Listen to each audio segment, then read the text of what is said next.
It didn't listen to me. It walked out of the thicket. It turned around and looked at me.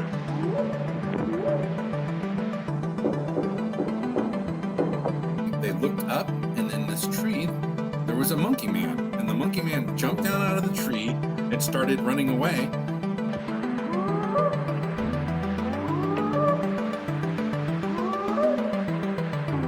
And suddenly they're right in front of the car. He slams on the brakes and manages to stop. And he's skidding because it's like quite, gravelly. And literally for about a second and a half, they just stood there because they don't know where to go. And you tell them panicking. They're like really nothing. And their face is like twitching.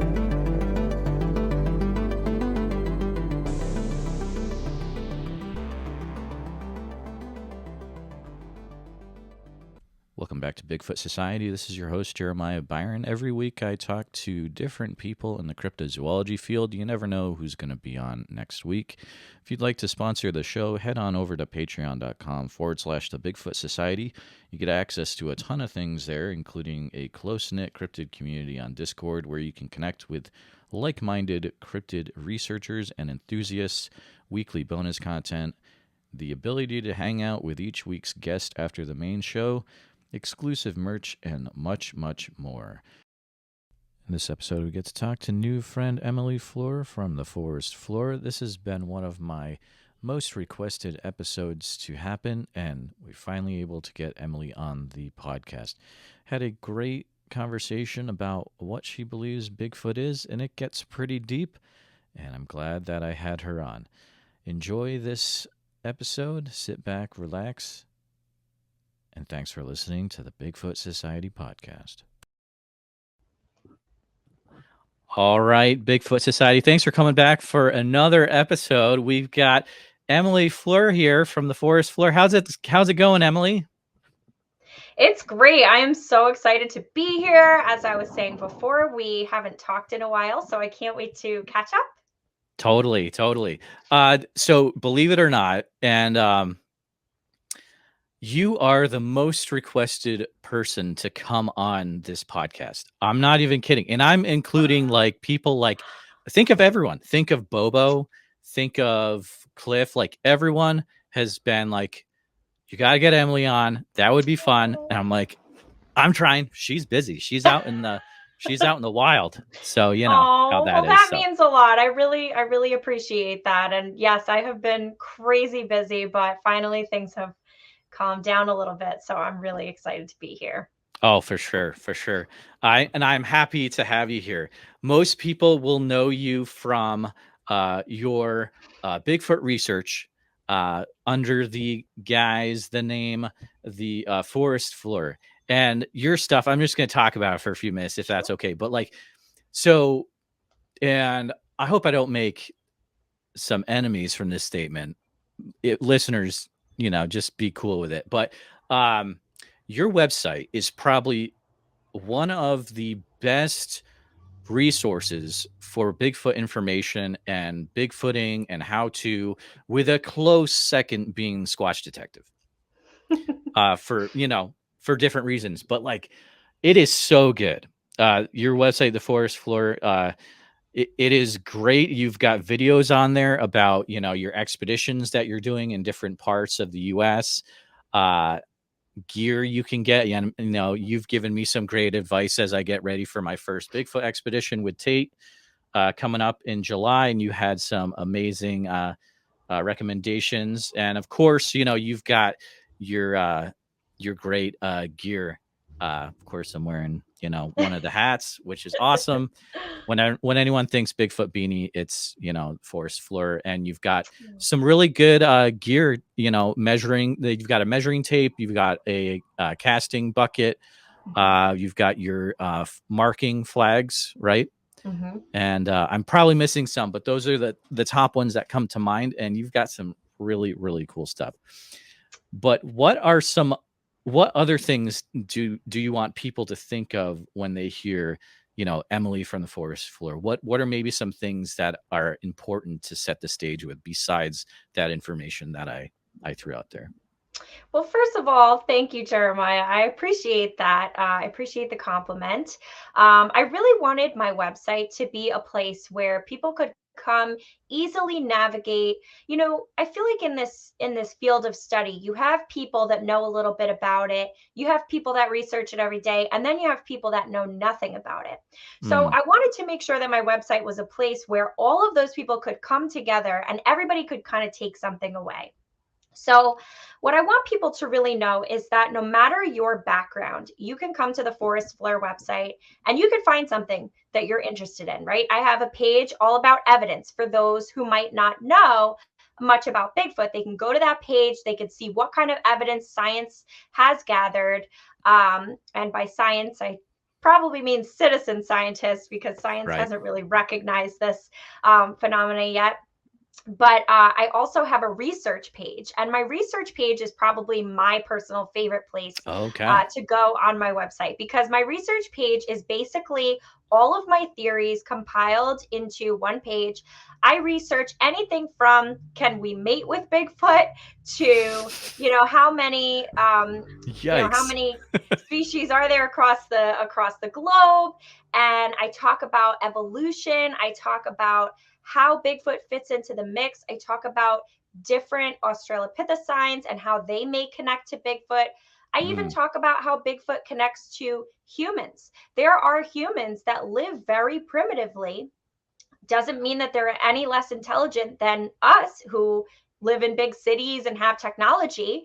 But are there similarities between Bigfoot and tribes of the Amazon? So oh, yeah. it's very interesting, in my opinion, to research Bigfoot's origins. And many researchers will argue with me that origins are not important. We don't need them. We just have to focus on finding Bigfoot and looking for evidence. But I tend to really disagree. I think origins are the most important part of this search, because if you know what these things are, it's going to be easier to find them. So if you're Exactly. interested in learning more about, where Bigfoot fits into our evolutionary tree, that's where you're going to head, to my research page. Awesome. Awesome. So that's a good point. You got to know what you're looking for to find it, Mhm. or what it is. So let's go right into, the question that I'll ask in most interviews is, so let's say someone comes up to you and like, okay, what is Bigfoot? Because the answers to this question can be very across the spectrum. But Yes. what is your answer to this? That is a fabulous question. And I don't think people ask that enough. I think that Mm, everybody assumes that we all think this is the same thing. And that's just not the case.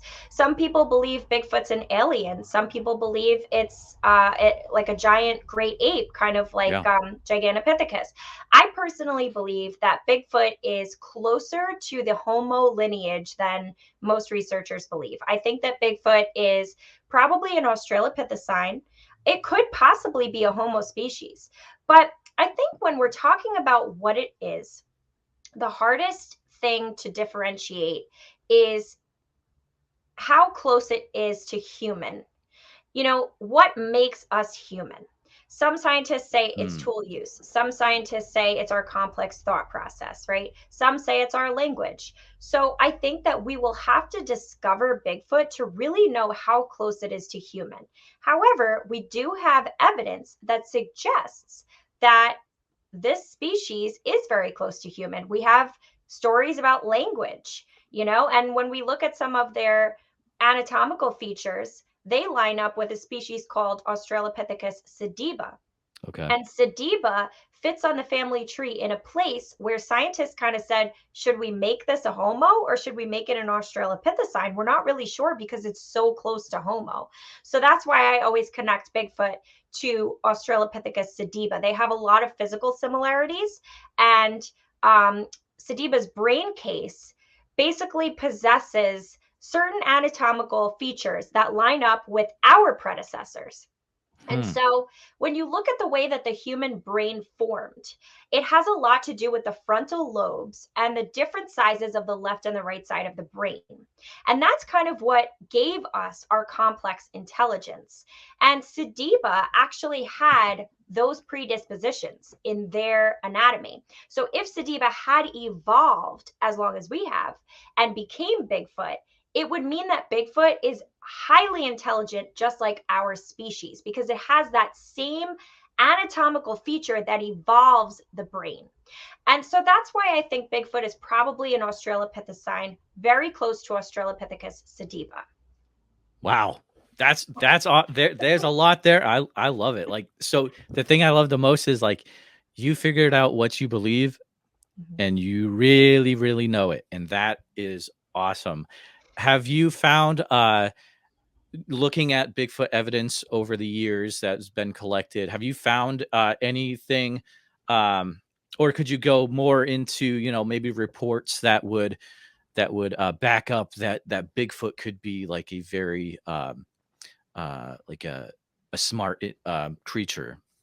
You kind of mentioned that there was some language reports. Is that anything that you can share more about? Absolutely. Yeah, I think when it comes to Bigfoot's origins, and I just want to make something clear.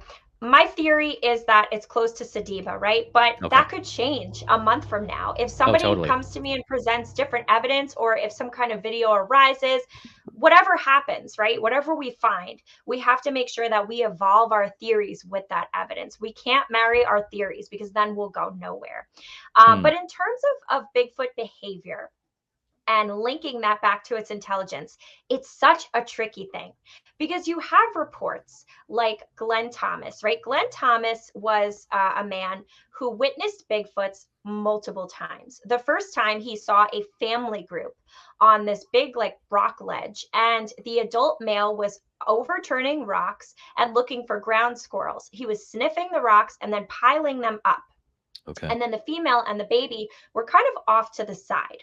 And it seemed Glenn Thomas kind of reported that the baby was a little bit intimidated by the large male and that he was trying to stay away from him because every time he got close, the large male would kind of bark at him and kind of shoo him away.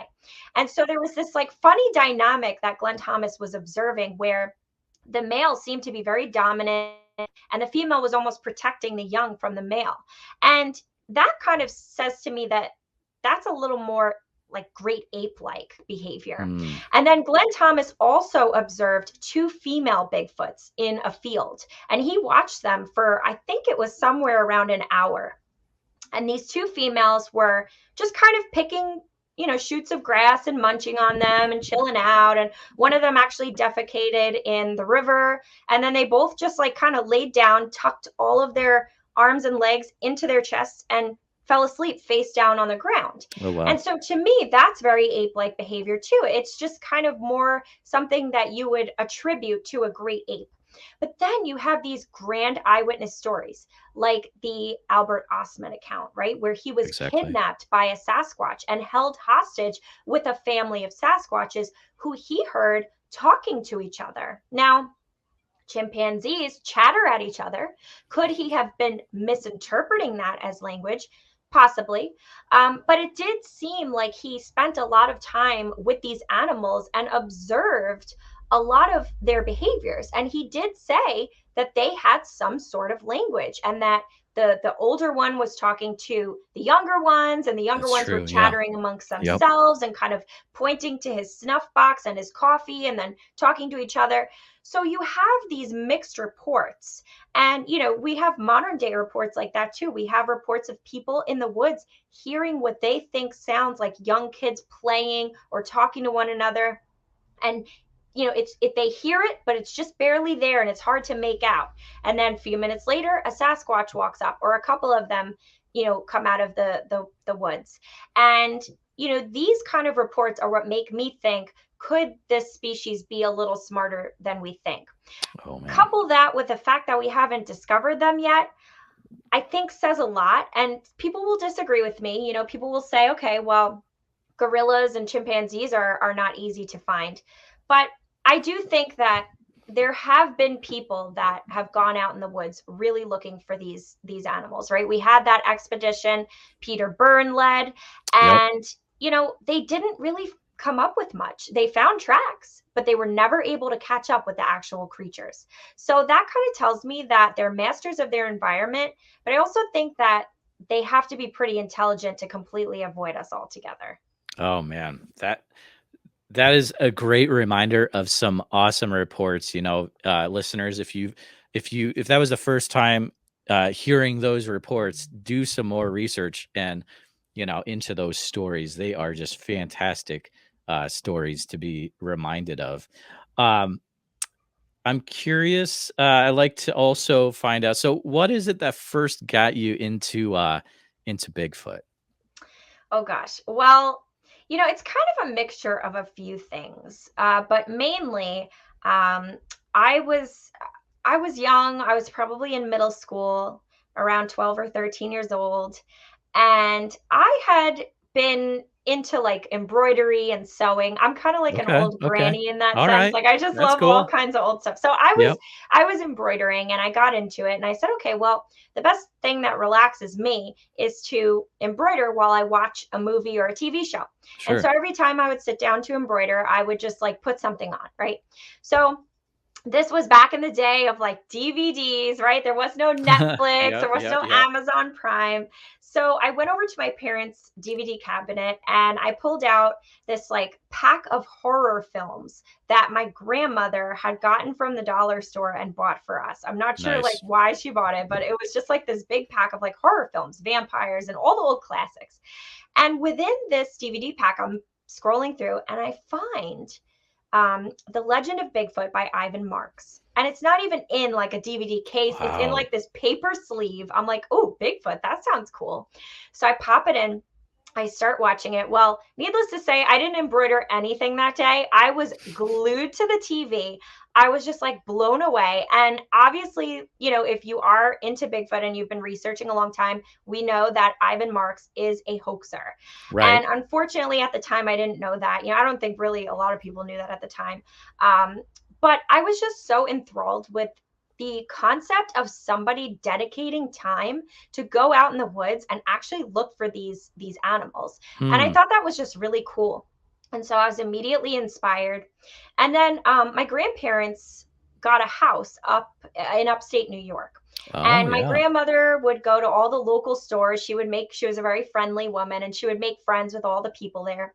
And so one time she had said to my parents, she said, there's a town up here that's kind of all about Bigfoot. It's called Whitehall, New York. I know Yes. Emily likes Bigfoot. You guys should check it out.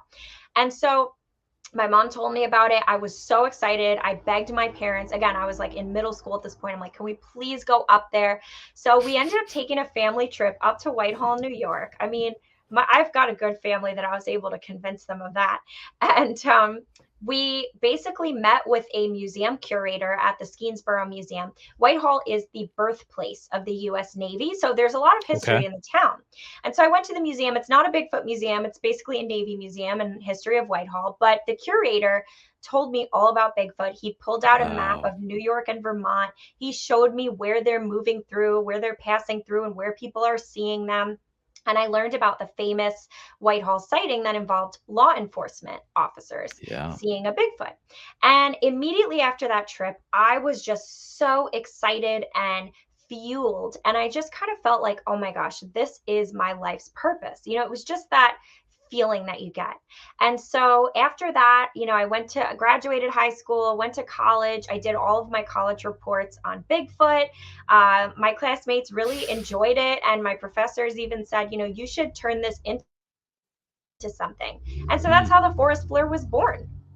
Awesome. And I mean, if you just take a few minutes to look at that website, I mean, you put a lot of thought into setting up. I mean, just the fact that you people that you partner with to make your items, it's all like sustainable packaging, and like you're really thinking about the environment. That's very important to you.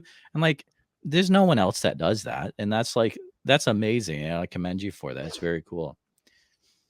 Yeah, Um, I mean, I started making the products, and I kind of thought to myself, the first products I made were, sourced from different places, and they weren't sustainable. And then I thought, I'm making souvenirs for people, but they're not benefiting Bigfoot in any way. So I thought if I made some sustainable products, it would really help their environment a lot, and it would really go along better with my mission of trying to protect these creatures and their environment.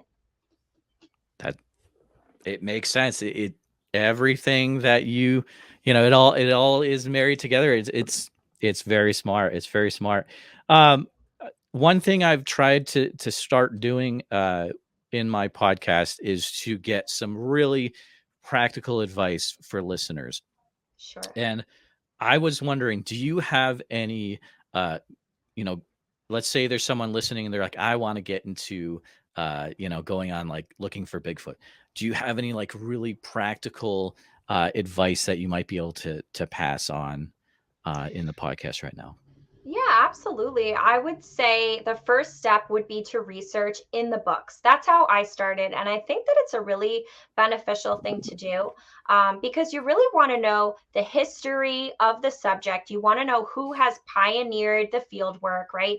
What didn't work for them, right? I mean, we don't have Bigfoot in our dictionary of known animals. So Right. clearly things that have been done in the past were not working.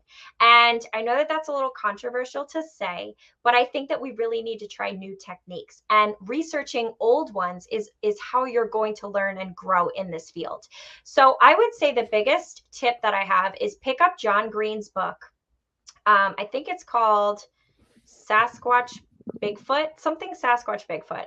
I always forget the name, but it's my absolute favorite book in this field of study. And I mean, Dr. Meldrum's book is great too, but I think John Green's book is the first thing you should get because it basically outlines the iconic encounters back in the day. And what's important about this is this book talks about encounters from the 60s and 70s. And a lot of these encounters took place before the Patterson-Gimlin film was even captured and released. And so what this tells us is that there were sightings going on before it became cool to have a Bigfoot sighting. And to learn about the behavior of the animals observed before the PG film was released is important because after that film was released, everybody wanted to see a Bigfoot, and you started getting hoaxers and you started True. getting people lying and fabricating stories. So it's very important to focus on stories that happened before the Patterson-Gimlin film was shot. And so I think that's a really good book to pick up. The next thing you want to do is you want to get out in the woods, right? You don't have to go to a squatchy spot. You could just go to your local park, walk around, Okay. listen to the birds, listen to the noises of the forest. I am not an expert. I'm not a hunter. I have not been an outdoorsman my whole life. So that is something that really helped me, was to really just get to know the environment, because I was not an outdoorsy person before I started researching Bigfoot. So I want to make sure that I know every noise, every crack of a branch, every leaf falling. I want to know what that sounds like so that when I am in a situation where I could potentially be near Bigfoots, I know how to differentiate what's nature from what's a Sasquatch. And that's There you really go. important. So I would say that's step number 2. And then step number 3 is grab a buddy and get out to an area that has had repeated sightings. It's good to do that. If you don't live near an area with sightings, go to an area with good habitat. Okay. Deer and small mammals and water Yeah. sources, right? That's a great place to be. And although there may not have been recorded sightings there, people could have seen them and just not reported it. So I would say that's like the best way that I would start, and that's kind of how I have done it. And if you can, try to learn from other researchers. I think that that's Mm. always fabulous, to just have a mentor, get involved with somebody who's been doing this for years, see what worked for them, see what didn't, and just kind of ask for their advice. I think that's really important. That's some fantastic advice. I do want to point out. So, John Green has a lot of really good books. One of them would be The Apes Among Us is a really good one. Yes.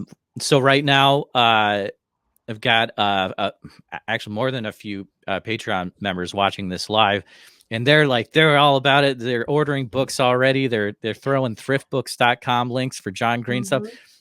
I love the people in the Patreon members, supporters. You guys rock, and you are all about it. But that was some solid advice. And there's even more advice if you go on theforestfleur.com. So definitely check that out. It'll be in the show notes. I'll have all the links. But thank you for that advice, Emily. You you mentioned as well, it's important to partner with other researchers. And one of the really cool things that you've done with the Forest Fleur is that you've partnered with people like Connor, Levi, Eli, and Peter Byrne and Paul Bartholomew, correct? Yes. Yes. So when I started the Forest Fleur, it was just me solo, Yep. right? But then as I started progressing in my research and started, doing more with the subject, I realized that being in New York, when I first started this, I was right out of college. I wasn't making a lot of money. I wasn't really able to travel and explore new places. And so I said, I think it's really important to have a team of people that live all different places that can offer a perspective on the Bigfoots in their area. Maybe Connor is out in Oregon and he's having luck with call blasting. And maybe Eli in California is having luck with just staying quiet in the woods. And Levi is maybe having luck with going out during a certain time of the year. Exactly. And so I really wanted to make sure that I assembled a small team of researchers. And so through my podcasts, I met all three guys and I just absolutely adored them from the minute I met them. They were all so well spoken and intelligent. And so one by one, I called them up. I said, would you be willing to become kind of a team member for the Forest Fleur? And they said, absolutely. And it just so happened that it was during the pandemic. So we started doing video calls every week where we would collaborate and we would talk about things going on in the field. We would read excerpts from John Green's books and Grover Krantz books, and we would all talk about it and have these really in-depth discussions. And it was just such an amazing experience. And these guys are some of my best friends now. So I'm just so glad that I recruited them. And then in terms of Paul and Peter, they have just been excellent mentors. I reached out to both of them and just asked them, I'm new at this. I want to know how you pioneered this field, because both of them are real pioneers. Paul Bartholomew completely, he has just taken the East Coast and really ran with it. He has collected so many reports and documented Native American stories, and especially on the East Coast, you don't have a lot of information about Bigfoot. So Paul has really pioneered this coast in terms of research. And Peter Byrne, I think it goes without saying that he's a legend. So it's wonderful to study underneath him. So I've been having, at one time I was having like weekly calls with Peter Byrne, and I was pinching myself. Wild. I couldn't believe it was real life. Your interview, the interviews, I want to say multiple, right? There's multiple episodes you've done with Peter. Yes. Right. Yeah. I was like, I can't remember, but man, they are, I think that's your favorite, my favorite episodes of your podcast. It's just like being able to listen to you talk to Peter Byrne is so good. Like, and he talks about some really cool stuff. Like if listeners have not heard Emily's episodes with Peter Byrne, definitely check them out.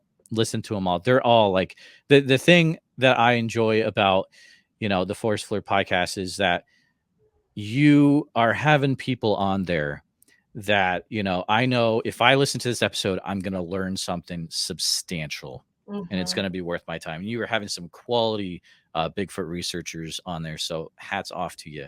Thank you. It's very, very cool. It wasn't easy getting them all to agree to come on, but that's the thing. Cause I was like, the first time I was like, oh, Emily got Peter Byrne. Are you kidding me? Like, it's me being like, I'm so glad my friend got it, but I'm also like, come on, how in the world did you get Peter Byrne? You know how I get. It was not easy. I had to email him quite a few times. I emailed him. I ended up saying, can we just have a call? And he said to me, well, he said, I'm not coming on your podcast until you order my book and read it. And I said, okay. That's fair. That's fair. It is fair. I've had people say that to me. I'm like, yeah, let's do it. I'm cool with that. Exactly. He's Yeah. not like that. So I ordered his book and I Yep. ordered it directly from him. So he shipped me a signed copy, which was like, oh my Oh, God. And wow. That's I cool. read through it. And I mean, to be honest with you, I didn't actually finish it by the time that I talked to him because he, called me up the next week and was like, okay, have you read the book? I'm like, oh my God, I didn't even get through the first like 2 chapters. And so I had him on. And finally, he agreed to come on. And then after that, we just became good friends. And I check in on him here and there. I just spoke with his wife yesterday. So Oh, he's wow. a great guy. And, Yeah. I mean, he's just somebody that is important to learn from because he really did pioneer the field at that time. And he even Hmm. admits like there was very little known about Bigfooting. Like I asked him one time, I said, you did this for all these years. Why do you only have one footprint cast? And he said to me, he goes, Emily, honestly, he said back then we just didn't think to cast things. Wow. It wasn't the norm back then. You just Yeah. looked at the footprint, you maybe touched it and kind of, Whatevs. looked around and then that was it. He said so it was only later on in his research that other individuals that were part of the expeditions were saying, hey, we should cast this. So Oh, I found man. that very interesting, and I think that that's just something that we can learn from Mm. in terms of like how to become better researchers. Documenting evidence is a huge one. So it's been great to learn from him, and I'm happy to pass on his contact if you want to try and have him on the show. I wasn't going to ask, but I'm pretty happy you offered. So I didn't want to be like, hey, you know that really cool guy you get to talk to whenever you want? How about I have his info? And like, if you're going to offer it, I'm going to be like, yeah, let's No, rock out with I Peter Byrne. honestly like some people in this field just get so I know. competitive and they I want to know. have all these people on their show and not share. And I've experienced that. Like I've asked people for contacts and they'll, oh yeah, I'll get Oh, it to you, and they never do. it's So not fun. it's not like that. I mean, No. if people listen to your show and they maybe don't know about my show and they're able to learn from Peter Byrne through you, that's Exactly. great. I mean, I'm not trying to like take credit here. I want everyone to learn through all different avenues. So if you have him on your show and you're able to educate your listeners, that makes me happy. There you go. It's all about collaboration, and that's how I mean, get one of Emily I'm literally wearing one of Emily's hats right now from the Forest Fleur. It's really cool. It's gonna help me in the woods because it's orange. It'll help me be safe. Yeah. Let's I want to ask you, what is the closest Bigfoot encounter, or the encounter where you're like, oh man, this is real? Like, is there one that stands out, like when you were maybe out in Oregon or something like that? Absolutely. Okay. I've only had a few different encounters with Bigfoot. My first one was in New York in 2017. Okay. I just like I was on vacation with my ex-boyfriend, and I talk about him because we're friends till this day. He always, helped me out with the Forest Fleur and stuff. So Gotcha. we were on vacation and we were in Lake George and we were just Oh yeah. hiking, and my ex-boyfriend, like if he ever sees this, he'll laugh because he knows he's like this. He was always late to everything and he just could never get his stuff together. And we still joke about it till this day. So what had happened was he woke up late. I had been up the whole day, like ready to go. We're on vacation. I'm an Totally. early riser. I'm like ready to take on the day. And, he was kind of lollygagging around. Okay, well, 3 o'clock rolls around. He says, hey, let's go on a hike. And I said, well, it's not really a good idea to go on a hike at 3 o'clock. This was in early May, Oh so it yeah. gets dark pretty early. I said, I don't think that's really a good idea. Well, he ended up convincing me to go. So we go up to Prospect Mountain in Lake George. And this is a place that's like super touristy Okay. Yeah. during the summer, but like on the off season, there's rarely anyone there. So of course we were pretty much the only ones on the trail. We get up to the top, we watch the sunset. Ooh, pretty, let's take pictures. Okay, well now it's time to get back down the trail. And it's 6 o'clock at night. And now it's getting Ooh. almost pitch black so quickly. And I'm starting to get really nervous. And I said to him, there's bears here. There could be Sasquatches. Like, I don't want to go on the trail back down. Let's take the road. There was a closed off road, Okay. open during the summer season. but it was closed at this time. And so I said, let's walk the road. Okay, so we're walking the road. And I don't know if any of the listeners have ever seen the SpongeBob episode with the pizza, where Squidward and SpongeBob are with the Krusty Krab pizza, and they're just walking the road, and it's taken them like days. That's exactly what it felt like. That's And amazing. oh, it's crazy. And I was the Squidward and he was the SpongeBob, because I'm all stressed out about getting back before dark. And he's like, oh, who cares? And so, you know, I was like cracking up. So we're walking down the road, and I said, well, you know what? I got to take my mind off my fears of bears. Let me practice my Sasquatch calls. And the reason that I thought this was not to attract a Sasquatch, it was because I just wanted to practice. And I thought, well, I'm in New York, you know, there's probably no Bigfoots up here. Like, let me just try it. Well, I started calling. And then I said to my ex, I said, you know, you try. So he starts calling. And now we're both just doing Bigfoot calls. Right. Well, what do you know? We start getting an answer.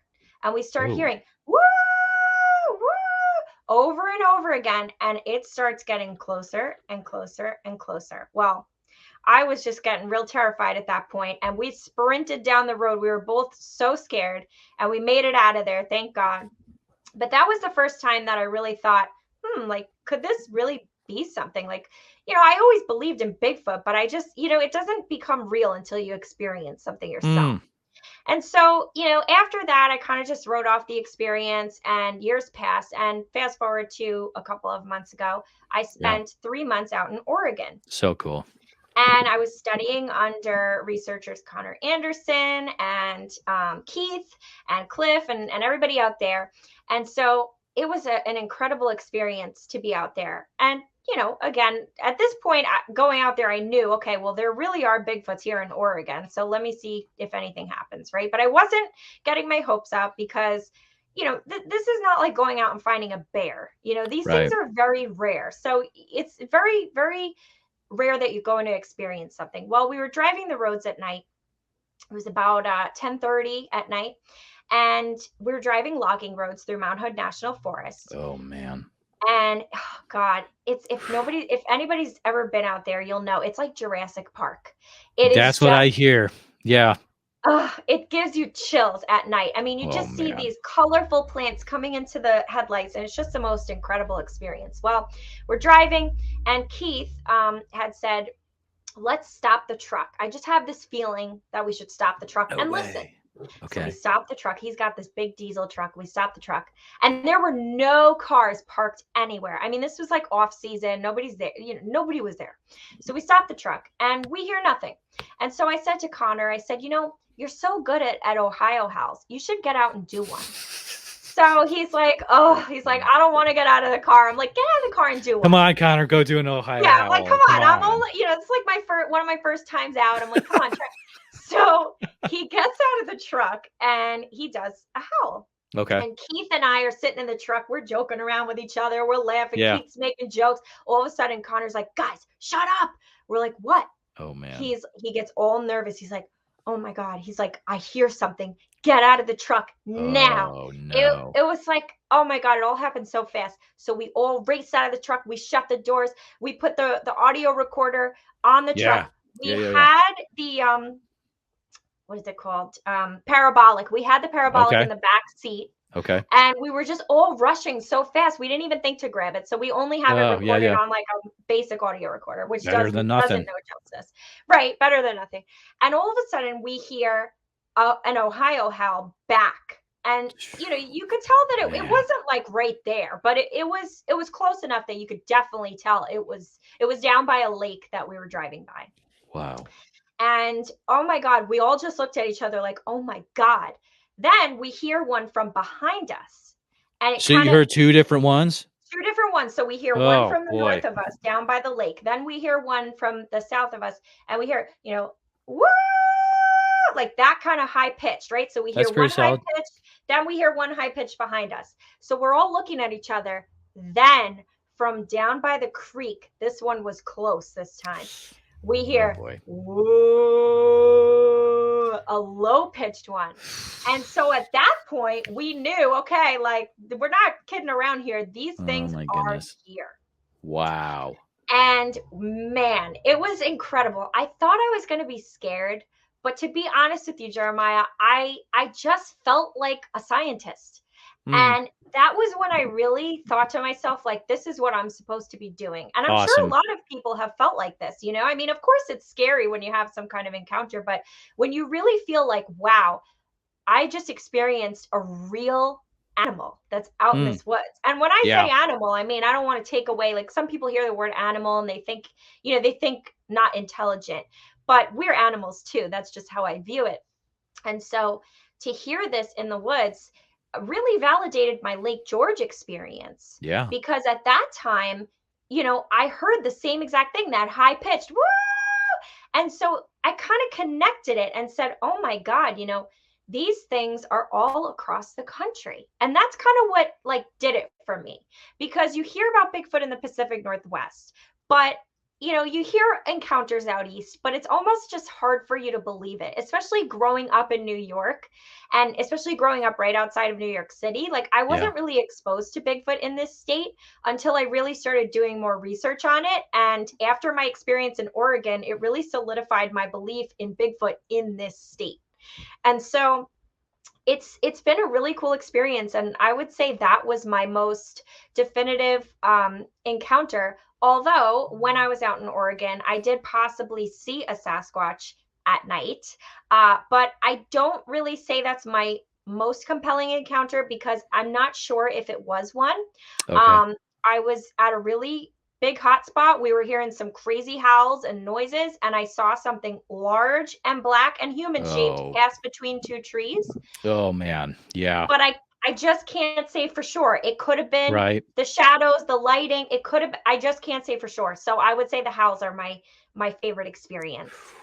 Oh, that is an amazing story, and it's that's retold in your video series on your website too, as well, right? If Yes. you So want if to see anyone's more, they can. interested Yeah. in the entire thing, Yep. I filmed the whole thing. So I have all Mm, that footage on my undiscovered page on my website. So you can that's hear so good. the vocalizations. They're better heard with headphones, but you could definitely take a listen. Oh man, that and that's one of the coolest things is that you made that video series like available to anyone, um, you know, to who wants to go on your website and watch it. You know, Mhm. it's out there for anyone. You know, go check it out. Forestfleur.com for sure. I definitely have some more coming too. So Oh, I'm pumped. I used to be in the Forest Fleur Patreon back in the day, yes. and Oh my then God. you know I get it. Like this is how your research is going to get to the masses, and Yeah. it's a smart move. So Yeah. hats off to you. Honestly, it was getting a little difficult to keep up with Yep, on my end, only because I was taking on so many more projects, and you know, life things were going on and personal things. And so I said, you know what, I just want to release this to everybody. Eventually one day I would love to have something, you know, again, where maybe people are getting together for some kind of very small oh, that would conference be or cool. Yeah, yeah, yeah. something along those lines. Yep, But as of now, I just released everything to the public. I said, you know what, I want everyone to know my stories, because experiencing it myself was incredible, and not everybody gets that opportunity, you know. So I wanted everybody to be exactly, able to kind of experience exactly. it with me. As we get near, you know, we're getting near the end of the hour. Is there anything you can share about your current and maybe future plans to do with researching Bigfoot? Sure. All right, So after my time in Oregon, I kind of reevaluated my mission. sure. There's a lot of directions.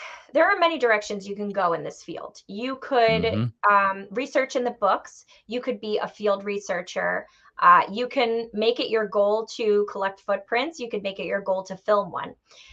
I, I mean, none of those are wrong. None of those are right, right? It's just up to Right. you what you want to do as a researcher. But personally, I kind of thought to myself, you know, what happens when Bigfoot is discovered? I started Mm, running through that vision in my head. mm-hmm. Let's say some, you know, horrible person who wants a game trophy. Not to say that hunting is wrong or anything, but let's say somebody wants to go out and shoot a Sasquatch so they can have it taxidermed and put in their living room, right? Because Right. there are Yeah. people like that. Oh, I know. Yeah. If that person shoots one, And that's how the species is discovered. The way that it's presented to the public is going to be very wrong. Yep. That person's going to get on TV. They're going to want all the credit. They're going to Mm-hmm. talk only about themselves. I found Bigfoot. This is how I took it down. You know, Yep. we're stronger than them. This is a huge monster. They need to be killed. People You're are right. going to get on TV and present it that way. And that's what the news is going to blast out. And that's going to cause a mass hysteria. People are going to go out trying to shoot these things.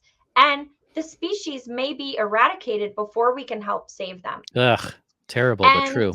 It is very true. So I've been doing a lot of research into Dr. Jane Goodall's work. Oh, sure. Because I wanted to see if maybe I could parallel some of her techniques and some of her mission, right? Because her mission is to protect the chimpanzees and their habitat. And so I thought, you know, that's something that I would really like to do here in the US for Bigfoot. But firstly, we have to prove they exist. And so if somebody like you or I discover Bigfoot and then we present that to the public, it's going to be a very different message than somebody who wants to just go out and kill one. Exactly. And so my new plan is to gather as much evidence as possible. I am relocating to an area with a lot of sightings and reports, and I am going to basically work that area over and over again to try and film a Sasquatch, to try and gather footprint evidence, any kind of evidence that I can get of a Sasquatch. That is my new mission, is to gather as much evidence as possible. That's awesome. And what I'm going to do with that is I'm going to work with all different people from all different industries to formulate a plan. How can we protect this species, right? Because Bigfoot may have a language and they may be smart, but they don't know what a territory is. They don't know whether their, you know, property line is up or not. Mm-hmm. So it's not like we're going to just say, okay, this is where you live and this is where we live, right? We have to come up with laws around where they are. So we have to come up with laws for humans, right? Don't shoot one. You know, if you see Right. one, back away. Here's how to handle the situation. And so what I'm trying to do is kind of put together a plan so that when this species is discovered, we can present it to the public in a way that's educational. It's not Mhm. going to scare them and freak them out. And it's going to inspire them to treat this species like it would, you know, any other ape, right? You know, when we discover gorillas or chimpanzees, right? Jane Goodall, not that she discovered chimpanzees, but she did discover a lot of behaviors that nobody knew about at the time. We knew very little about chimpanzees before Jane started, you know, researching. And so what she did was she learned everything that she could about this species, and then she presented that to the public and said, hey, these things are close to our species. They have a sort of language, they use tools, you know, they have a social structure, they have feelings just like we do. And so this is why you should protect their environment, and here's how to do it. And so that's kind of my new mission is, you know, learn about Sasquatch, learn about what they are, how they behave, get some kind of documentation going on, you know, maybe hopefully I'm praying that I'll be able to observe them out in the wild. I know it's a you know, huge undertaking, but if we can observe at least 2 hours of their behavior, we can learn so much. And then we can present that to the public and say, here's how they are behaving. Here's what they likely are. And here's how we can protect them. And I don't think there are many people doing that. And I think that it definitely needs to be a group effort amongst the Sasquatch community. So if I ever find anything, I'll definitely hit you up for some ideas. Well, I'd be all about that. And so that's the thing is, I think now is the right time to do it. I mean, if you look at, you know, you've got the UFO alien disclosure movement, and the public is so primed. They're like, give us the truth, give us the knowledge, we can handle it, like more than any other point in history. And like, I think they're ready, like, to do the same thing with Bigfoot. But the thing is, like you mentioned, is that there has to be an effort where people are, you know, you're preparing for when this eventually will happen. You know, you will be at the forefront, you know, making sure that, you know, Sasquatch is handled the right way, and you know, not just can you imagine like a trophy Sasquatch on a bar somewhere in Maine? Yeah, I love Maine, I mean, but you know what I mean. honestly, like, I think that there are a lot of people, and sadly, I think there are people among the Bigfoot community Hmm. as well. And I don't like to gossip or anything like that, but I do think there are people who, are kind of in it to be the one to find Sasquatch. And look, Totally. if I'm the one to discover Sasquatch, of course I'm going to be proud of myself. It's a huge accomplishment to discover a new species. But at the end of the day, the priority needs to be the species, not Exactly. taking credit for discovering it. And so I think that it's essential to consider who's going to discover it and who's going to present that to the public. And if the wrong person does, then I want to have some kind of plan set in place to kind of counter that and be like, hey, come over to my website where you can learn about this Totally. species and actually take initiative to protect it and interact with it in a way that is not going to harm them. So it's so cool. Can you imagine someday if there's like a huge like Sasquatch preserve in the Pacific Northwest? Like that would be wild. That would be wild. The Yeah, the that's the foresting dream. the foresting companies would probably not be the biggest fan, but hey, they'll get over Yeah. it, right? I But gotta say, I told Connor recently, I said I would love to have a Bigfoot sanctuary for baby yes. Bigfoots that are orphaned, right? Because you see that Oh wow, happen with yeah.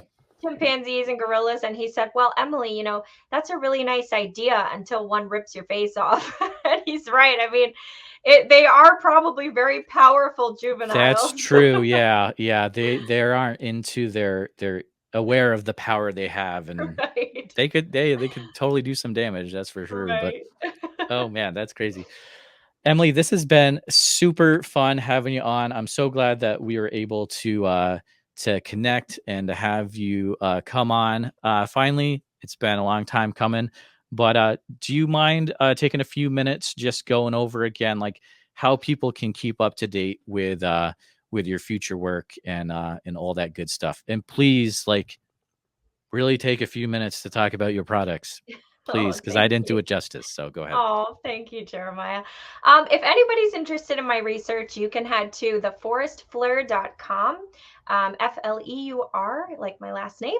And anything that you want to learn about Sasquatch is going to be there. And if there's something that's not on my website that you want to learn more about, please feel free to message me on social media or shoot me an email through the website. I'm always open to suggestions and corrections. If somebody sees something that maybe they can debunk, right? My Sediba theory. If somebody says, okay, that doesn't make sense for this reason, I'm always willing to update my theories. So I think the most important thing to know about me is that I love to have open conversations with people. So head over to my social medias at the Forest Fleur, have a conversation with me. I answer all my messages. I really interact with Mm, my followers. I that's love awesome. talking to people. I'm not an expert. Nobody's an expert on Bigfoot. So it's important to learn from each other. And yes, if you would like to support my research, you can purchase one of my souvenirs. I have a whole souvenir shop on my website with awesome beanies and charcuterie boards and all kinds of fun things that are Bigfoot themed. And then I also have a field gear line. If you're interested in trying to get out there, do things for yourself, I have a collapsible bucket for plaster casting. I've got evidence flags and tape measures. And so anything you really might need to get out in the field, except for plaster itself. I've really been trying to get that into my shop, but for weight issues, it's just so Yeah, expensive to yeah, that'd ship. be So yeah, if you'd like to support me, every penny that I make from the products goes right back into my research. It awesome. pays for me to travel to places like Oregon or buy gear like dash cams and thermals for my research. Boom. There you go. Oh man, well said, well said. Well, I'm excited to hear what comes from you next. I know great things are coming, and yeah, so much fun. I'll always be a huge fan uh, Oh, of the Forest Fleurs. But thank you so much likewise. for coming on, Emily, and have a great rest of your night. Thank you, and thanks everyone for listening. Real quick announcement before we head out. I've got the opportunity of going on my first Bigfoot expedition at the end of July. Currently, I'm trying to raise money to buy gear for that. If you want to specifically support Bigfoot Society and as I go into my first Bigfoot expedition, feel free to do that by going over to the Bigfoot Society Etsy page and buying a t-shirt over there. That will help fund my gear for that expedition. You can also join the Patreon, patreon.com/Bigfoot /the Bigfoot Society. I'm about to talk about that again in a few minutes. But that's where you'll be able to see, I'll be putting some interviews from that expedition. Plan is to put some extra content directly from that expedition into the Patreon. So definitely support the podcast through there as well. Thanks. Thanks for listening to the Bigfoot Society podcast. Please take a few minutes to review the show on iTunes, 5 stars, as it does help us get into the eyes and ears of more listeners on iTunes. That will help us just get bigger and bigger and get even better quality guests for future shows.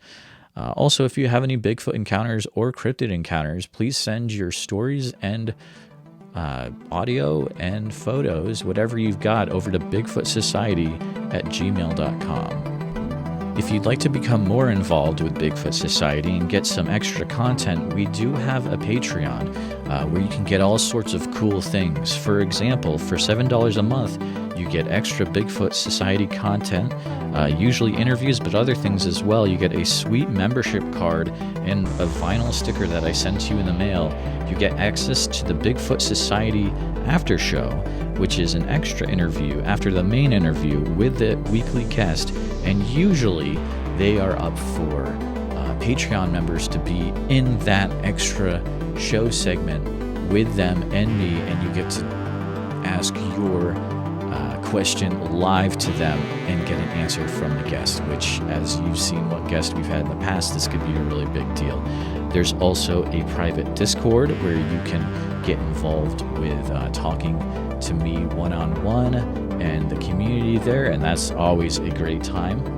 You can find the Patreon at www.patreon.com/the Bigfoot Society. We're very thankful for all our supporters that we have in so many different ways, and appreciate all our listeners coming back week after week to listen to more cryptozoology-based interviews. Thanks so much for listening, and we'll see you next time. The views and opinions expressed are those of the guest and do not necessarily reflect the official policy or position of Bigfoot Society. Any content provided by our guests are not intended to malign any religion, ethnic group, club, organization, company, individual, or anyone. Thank you.